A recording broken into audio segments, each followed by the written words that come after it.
Most of the atoms in our bodies were created in stars through fusion. So we're all made of stardust.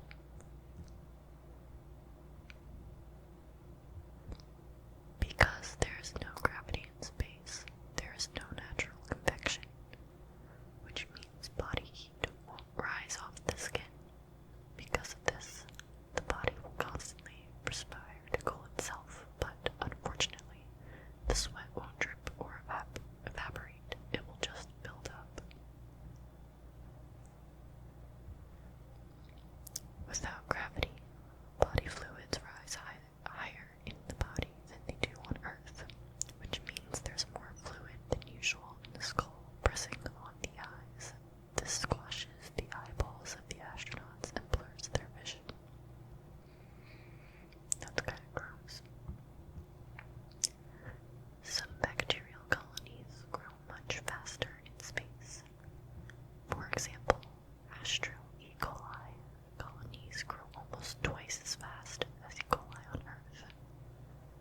Additionally, Salmonella grows much deadlier while on a space shuttle than on Earth. Theorists believe that if you tune a television to any channel it doesn't receive, about 1% of the static on it is an ancient remnant of the Big Bang. It's a really interesting theory. Although everyone calls it the Big Bang, advocates of the theory caution us not to think of it as a conventional explosion, but rather a vast, sudden expansion.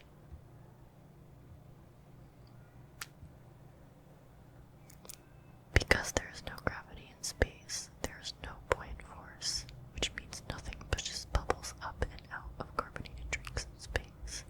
Therefore, it is impossible to burp out the gas of, say, a root beer. The first American woman in space was Sally Ride, who was aboard the Space Shuttle Challenger on June 18, 1983. She was